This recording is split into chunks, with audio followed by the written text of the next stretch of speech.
So Bloom's taxonomy, as most of you would be knowing, and let me tell you, even before I start this, everything that I'm speaking about today is available for you to read on the net. I have not brought in any particular aspect which is spectacularly mine, but what I will be bringing to you is the experience that I had, which is completely mine in terms of how this thing was implemented. And I think that is where lies the entire essence of how we are going to convert ourselves into a future-ready NEP 2020 compliant schools. So as all of you know, that these are the cognitive skills that we are expecting a child to have for him or her to be a 21st century learner. So how do we look at this Bloom's taxonomy for the sake of educational purposes is something that is very, very important. And that is the simplest trick that I would say that you need to keep in mind when you are structuring your curriculum.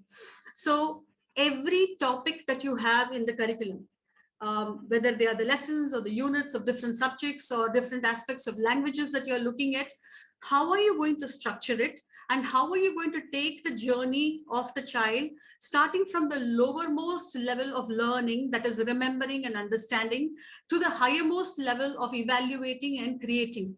This is going to be the journey that you'll have to take the child through, rather than ensuring that there are notes given, important questions given, and directly telling them to learn all of what, where, when, how, why, everything. Because each of these words have a specific connotation. So in your curriculum, one of the important aspects would be that is it structured as per the Bloom's taxonomy? As a teacher, as a facilitator, is your teacher capable of telling the child, look, if this topic is on plants, do you know exactly what you need to remember from this particular lesson? Or do you need to remember the whole lesson? There is a difference. So is the teacher able to point out to them, what is it that you need to remember? So let the child remember only that aspect. Please let us understand, we are in an age where technology is taking over like this. And sooner or later, you will figure out that many things are available at the click of a mouse. So what is it that is going to challenge the child in terms of ensuring that he's utilizing his gray matter for things which are actually meant to be absorbed in?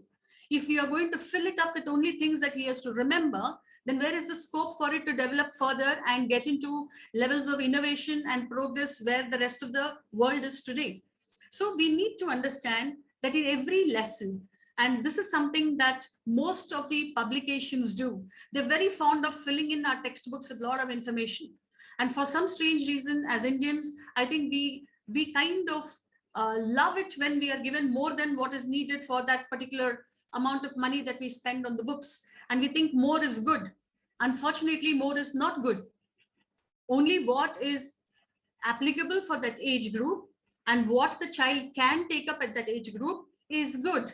The rest is excess. It is like, when you have food which has got extra fat, that is not needed at this moment. So are you able to tell the child through your curriculum, what are the aspects that he needs to remember and understand? Now, these are various verbs that you can see, associated verbs, which are given in those horizontal lines. For example, when there is a question of list, memorize, name. Now, these are nothing but exactly recalling facts. In other words, what, when, who, where. These are factual information which the child needs to store in his mind. But when you move up to the next level, that is of apply and analyze, what is the kind of questions do you think that the school could, or an examination pattern could have? It will typically ask you questions of why. Why is an analytical question. Why is a question that a child can answer provided he has 2 or 3 component informations. For example, if you have 2 or 3 different kinds of soils, you are able to compare one with the other. What kind of texture is it? What is the color? Are they different? So you're able to compare and contrast and tell, okay, we are able to analyze and we are able to use the question, or we understand what does this why mean, and we are able to comprehend, compare, contrast, and give an analytical report. We are able to give you reasons why. So that is how those questions are there. And that is where you will see that when the child is expected to apply a direct formula, like so many mathematical formulas, A is equal to B, B is equal to C, therefore A is equal to C. So direct application of the formula with the numericals is nothing but the apply level, where the child is decided, or the child knows that this is exactly the formula that I need to use for answering that particular question. Now, when you move to analyze, of course, you're able to decide, you're able to compare, you're able to contrast. Finally, once you have done all these processes, as you go further into the lesson, you have processes involved over there. You have real-time problems which are associated, which are listed out in your curriculum. You are able to see how much. That means you're able to evaluate for this kind of a problem in this kind of a scenario. Given the fact that I remember and understand A, B, C, D, E, I'm able to apply and analyze X, Y, Z. Am I able to come up with a problem, that a solution that can resolve this particular issue? So that kind of an evaluation is the higher level of thinking. And lastly, of course, create. That is, you come up with a solution, or perhaps you come up with a product that can resolve that particular problem.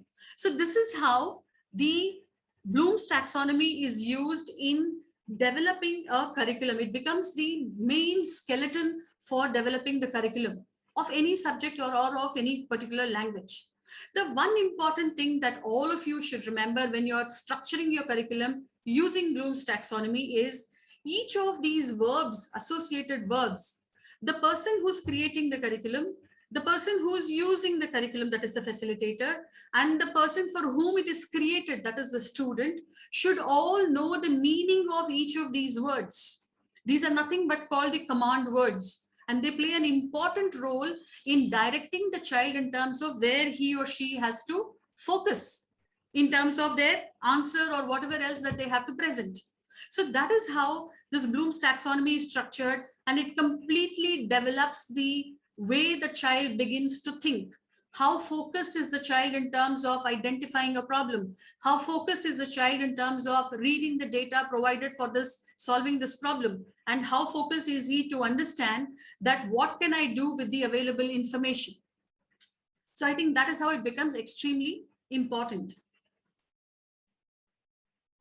And I would request everybody to please go online and read more on Bloom's taxonomy, because this is a very, very important aspect if you want to restructure your curriculum.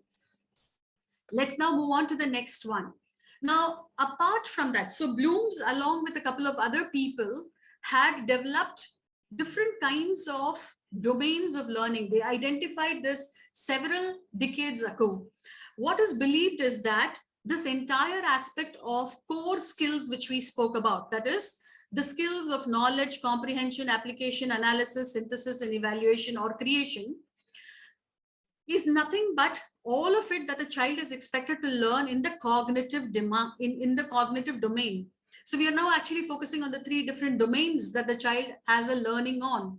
All of this is to do with the mind, in terms of training the mind to be as focused, in terms of training the mind to identify, comprehend, and understand what it needs to do with all the information that is available and how it needs to process it. So that is where the Bloom's taxonomy plays a fantastic role. Now, we also have a similar structure when it comes to the affective domain. The affective domain of learning, again, affective, as the word is self-explanatory, is something that affects the heart. Now, this is something that I would want each one of you to think very critically when you are designing your curriculum. CBSE has time and again, and the NEP again has time and again mentioned this word experiential learning. For some strange reason, we believe that when a child does some activity with, it's a kinesthetic activity, it's a video, audio, kinesthetic VAK activity, when he does something like that, and that is what is considered to be experiential learning. Well, you need to do all of that, but more important is that the child needs to experience it. So let me give you an example. What happens if we, let's say we have organized for a tour with a particular travel agency, and when you, go with that associated X travel agency to your destination, you have this fantastic experience because everything is very smooth. Your accommodation is booked. You are being taken to all the places that he or she has promised. You have a spectacular view. Your entire journey is comfortable. It's effortless. So you got the entire experience is so good. Vis-a-vis, let's assume there is another travel agent who takes you perhaps not with any of these things accompanied. You go to the same destination, but the experience of reaching there, cancellation of flights, rebooking, food not reaching in time, an entire experience not being comfortable, unhappy. So what happens is the same destination doesn't seem, or the experience doesn't seem very good to us. So this is what we are trying to say. When you talk of experiential learning, don't just look at allowing the child's mind to be developed. See how the heart can involve. So the teacher has to translate the teaching in such a way that it touches the child. He is able to experience the learning. In today's time, most of the time you will find out that what you get paid for is the kind of experience that you can give to people more than anything else. So please ensure that the curriculum has factors which kind of touch the child.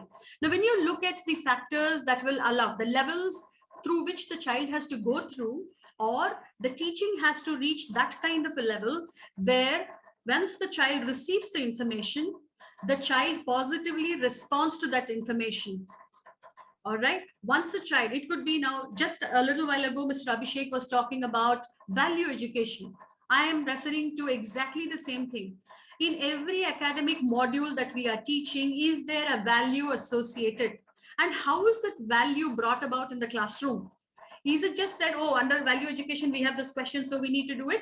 Or do you have an activity or a process through which you're taking the child where he is receiving this information, he's responding to the stimuli, let's say, for example, of planting trees. Today, there is so much of deforestation. Are we able to touch that chord in the child where he or she understands what happens when the tree is cut? And over that, does he value now, in case there are trees, very limited trees in and around his own environment, is he able to value those trees? Is he willing to look after those trees? Is he willing to plant trees? Has our teaching allowed the child to grow to that level of valuing what needs to be done? And then organizing. So then what happens is, somebody who did not realize the value of trees or the outcome of deforestation, organization is the next level that you can see. He or she reorganizes the priority in the mind. Reorganizes the priority in the mind because the child feels for the need to be more trees to be planted. So once that reorganization happens, then is the characterization of the value set.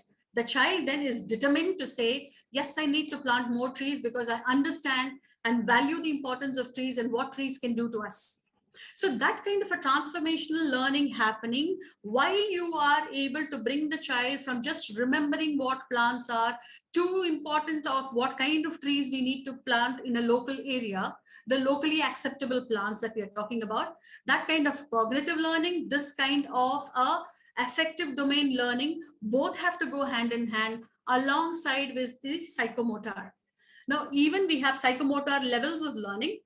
Here, I would like to very specifically tell you, psychomotor, although basically is used for physical activities, sports events, and all those aspects, but there is a relevance to it because it means physically moving and getting to do things. In other words, physically getting into action to do some assigned task.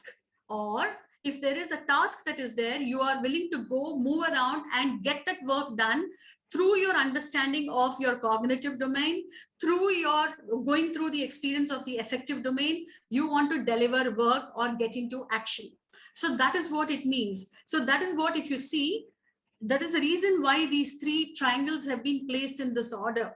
You need to definitely affect and talk about what the brain has to do, how the brain has to remain focused. You have to take the journey through of the experiencing of making the child want and feel and believe the value of making this change. And then you are actually ensuring that the child takes some action with regard to this particular task or a problem or the immediate problem in the environment. The same thing is what I have represented here in this particular place. You can see that in central are the tasks and the needs. So if you look at the cognitive mind, where you're actually taking them through the Bloom's taxonomy to reach the highest level of creation, evaluation and creation, the affective domain where you're taking them through self-esteem and actualization, or where they are making a shift in their value and want to contribute, and through the psychomotor ones where they actually are adapting to the required changes and are willing to do that action to bring in the required change or solve the problem. When these three combine is where the tasks or the needs get fulfilled.